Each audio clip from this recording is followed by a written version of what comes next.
அன்புள்ளம் கொண்ட தனுர் ராசி அன்பர்களே, இந்த ராகு பயிற்சி தனுர் ராசி அன்பர்களுக்கு எப்படி இருக்குன்னு பார்க்க போகிறோம். ராகு வந்து தனுசு ராசிக்கு வந்து 3வது இடத்துக்கு பயிற்சி ஆகிறார். அது மாதிரி இது வரைக்கும் உங்களுக்கு 10வது வீட்டில் இருந்த கேது வந்து 9வது வீட்டுக்கு பயிற்சி ஆகிறார்.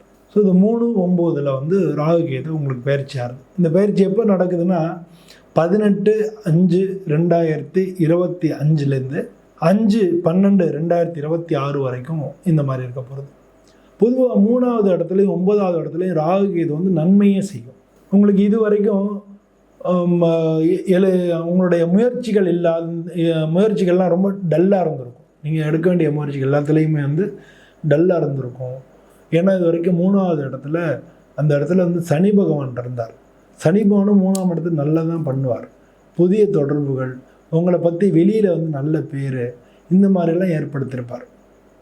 ஆனால் ராகு வந்து பொதுவாக வந்து இந்த காலகட்டத்தில் முயற்சிகளை வந்து அதிகப்படுத்த போகிறார்.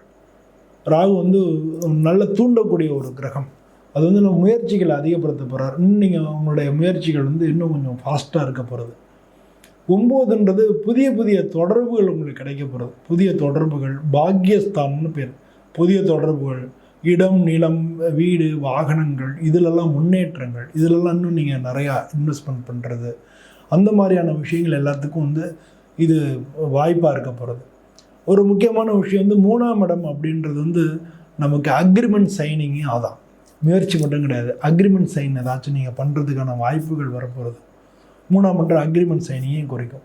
உங்களுடைய இளைய சகோதரத்தையும் குறிக்கும். உங்களுக்கு வந்து இளைய சகோதரர் யாருன்றதுனால அவங்களுக்கு வந்து நன்மைகள் நடக்க போகிறது. அவங்களுக்கு வந்து ஒரு சில பேர் அவங்களுடைய தசாபுதிகள் நல்லா இருந்தால் இளைய சகோதரர்கள் மூலமாக உங்களுக்கு நன்மைகள் நடக்க போகிறது.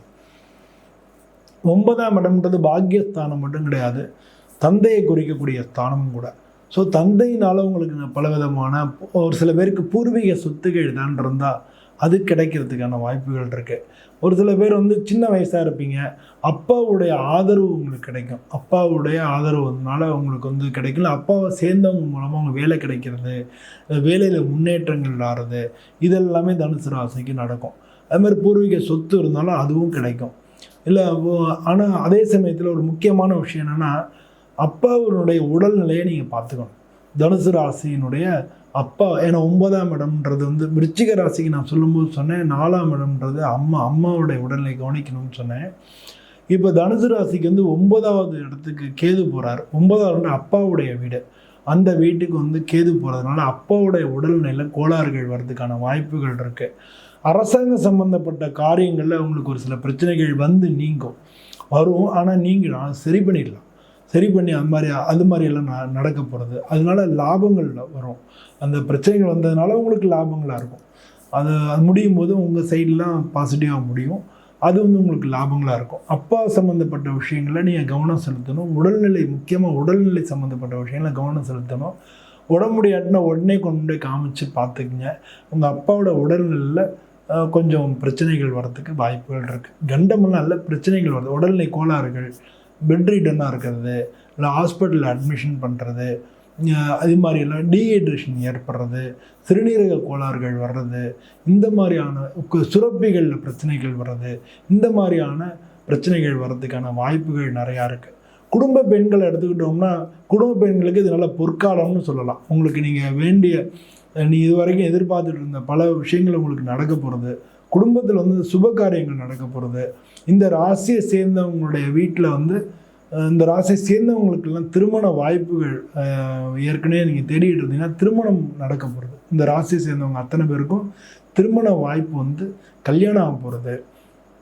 கல்யாணத்துக்கு ரொம்ப நாள் எதிர்பார்த்துட்டு இருந்தவங்களுக்குலாம் இப்போ அதெல்லாம் விலகி கல்யாணத்துக்கான வாய்ப்புகள் கிடைக்க போகிறது. ஸோ அதனால் குடும்பத்துலேயும் சுப நிகழ்ச்சிகள்லாம் நடக்கிறதுக்கான வாய்ப்புகள் நிறையா இருக்குது. ஸோ இது மாதிரி பார்த்தோம்னா ஒரு சில விஷயங்கள் அப்பா இந்த மாதிரியான விஷயங்களில் கொஞ்சம் டல்லாக இருக்கும். வெளியில் வந்து ஒரு சில பேர் மட்டும் தசாபுதியை பார்த்துக்கணும். அவங்களோட தசாபுதியை பார்த்து வெளியில் பெண்களோட பழகும்போது ஜாக்கிரதையாக பழகணும். இல்லைன்னா பெண்களால் கெட்ட பேர் வர்றதுக்கான வாய்ப்புகளும் உங்களுக்கு இருக்குது. ஸோ அதனால் வந்து இதெல்லாம் நீங்கள் பார்த்துக்கிட்டிங்கனாலே இந்த ராகு பயிற்சி உங்களுக்கு பெரிய பிரச்சனை தராது. இதில் முக்கியமான விஷயம் என்னென்னா, 3வது இடத்துல இருக்கக்கூடிய அந்த ராகுவை குரு பார்வை வரப்போகிறது. அதனால் குரு பார்வை வர்றதுனால உங்களோட முயற்சிகள் அதிகரிக்கிறது, டாக்குமெண்ட் சைன் பண்ணுறது, குடும்பத்தில் நல்ல புதிய சொத்துக்கள் வாங்குறது, இந்த மாதிரியான விஷயங்கள் எல்லாமே நடக்க போகிறது. ஸோ எப்படி இருந்தாலும் இந்த ராகு பெயர்ச்சி தனுசு ராசியை பொறுத்தவரை நல்ல பலன்களே கொடுக்கும் அப்படின்னு சொல்லலாம். மாணவர்களை பொறுத்தவரை நீங்கள் படிப்பில் கொஞ்சம் இன்னும் கொஞ்சம் முயற்சியையும் கவனத்தையும் அதிகரிக்கணும். இல்லாட்டினா கவன சிதறல்கள் ஏற்படுறதுக்கு வாய்ப்புகள் இருக்குது. நீங்கள் மேல் படிப்பு கொஞ்சம் தடையாகி திரும்ப மேல் படிப்பு வரதுக்கான வாய்ப்புகள் இருக்குது. அதனால் பல பேர் இந்த இதில் உள்ளவங்க இந்த மாதிரி தடைகள் ஏற்படுறதுக்கான படிப்பை பொறுத்தவரை தடைகள் ஏற்படுறதுக்கான வாய்ப்புகள் நிறையா இருக்குது. வேலை தேடிக்கிட்டு இருக்கிறவங்களுக்குலாம் வேலைகள் கிடைக்கிறது, அது வெளிநாட்டு வேலைகள் கிடைக்கிறது, வெளிநாட்டுக்கு போகிறது, இந்த மாதிரியான விஷயங்களெல்லாம் வெற்றி கிடைக்க போகிறது. ஸோ அதனால் இந்த ராசி சேர்ந்தவங்களுக்கு இந்த மாதிரி எல்லா விதத்துலேயும் ராகு கேது உங்களுக்கு உதவி பண்ணுற ஒரு கிரகமாகவே இந்த பயிற்சி இருக்க போகிறது. இதில் ஒரு சில பேருக்கு தசாபுத்திப்படி கஷ்டப்படலாம். அப்போ அவங்க எந்த மாதிரி பண்ணிக்கலாம்னா, உங்கள் ராசிக்கு அதிபதி இந்த குரு அப்படின்றதுனால நீங்கள் ஜென்ரலாக குருவை வணங்குறது, இல்லை சிவன் கோயிலில் வணங்குறது, இல்லாட்டினா சோமவாரத்தில் சிவன் கோயிலில் போய் வணங்கி, ஞாயிற்றுக்கிழமை அன்றைக்கி சிவன் கோயிலுக்கு போய் மாலை நேரத்தில் நீங்கள் வணங்குறது, ராகு காலத்தில் ஞாயிற்றுக்கிழமை ராகு காலத்தில் சிவன் கோயிலுக்கு போய் சிவனை வழிபட்டு ஒரு அர்ச்சனை செஞ்சுட்டு வரலாம் ஒவ்வொரு ஞாயிற்றுக்கிழமையும். இது பல விஷயங்களும் உங்களுக்கு முன்னேற்றத்தை கொண்டு கொடுக்கும். இந்த தனுசு ராசியை பொறுத்தளவில் நீங்கள் இது மாதிரி நான் சொல்லும்போது ஒரு விஷயத்தை, நீங்கள் ஜாதகம் அப்படிங்கிறது ரொம்ப க்யூரியஸாக ரொம்ப ஒரு சில பேர் எதுக்கெடுத்தாலும் பார்க்கும்பொழுது நமக்கு ஒரு என்ன சொல்கிறது, அவங்களுக்கே அவங்களோட தன்னம்பிக்கையை உருவாக்கிக்கிறதுக்கு இந்த திசாபுத்திகள் இந்த ஜாதகம் பார்க்குறதெல்லாம் வரணுமே தவிர தன்னம்பிக்கையை குலைக்கக்கூடியதாக இருக்கக்கூடாது அப்படின்றது என்னுடைய தாழ்மையான கருத்து. அதனால் இந்த ஜாதகத்தை பார்த்துக்கிட்டே நம்ம வாழ்க்கையை ஓட்டுறோம். ஸோ அப்படி இல்லாமல் உங்களுக்கு ஒரு தரம் ஜாதகத்தை பார்த்துங்க, உங்களுக்கு தெரிஞ்சவங்க பக்கத்தில் இருப்பாங்க குடும்ப ஜோதிடர், அப்படி பார்த்துங்க. அப்படி இல்லையா நீங்கள் என்கிட்ட கூட இது பண்ணலாம், பார்க்கலாம்னு வச்சுக்கோங்களேன். ஆனால் அதுக்கப்புறம் ஜாதகத்தை ஒதுக்கி வச்சுருங்க. சாமி முழுமையாக வழிபடுங்க, சரண்டர் ஆகி போய் முழுமையாக வழிபடுங்க. அதுக்கப்புறம் ஜாதகத்தை பற்றி நீங்கள் இது பண்ண வைக்கணும். மற்றதெல்லாம் தன்னால் நடக்கும். அப்படி நடக்கிறதுக்கு உண்டான வழிமுறைகளை தான் நானும் சொல்லின்னு இருக்கேன். அதனால் நீங்கள் இதை பார்த்துட்டு கூட நீங்கள் அப்படியே ராகு இது இப்படி இருக்கா அப்படின்னு தெரிஞ்சுட்டு கூட ஒதுக்கி வச்சுட்டு நீங்கள் ஒவ்வொரு ஞாயிற்றுக்கிழமையும் சிவன் கோயிலுக்கு போய் சிவனுக்கு ஒரு அர்ச்சனை பண்ணி மனமுருக வேண்டிட்டு ஒரு 4 சுற்றிட்டு வாங்க. நிச்சயமாக இந்த ராகு இது பயிற்சினால உங்களுக்கு எந்த விதமான பெரிய தொல்லைகளும் துன்பங்களும் ஏற்படாது அப்படின்றத என்னால் உறுதியாக கூற முடியும். ஓம் நம சிவாய.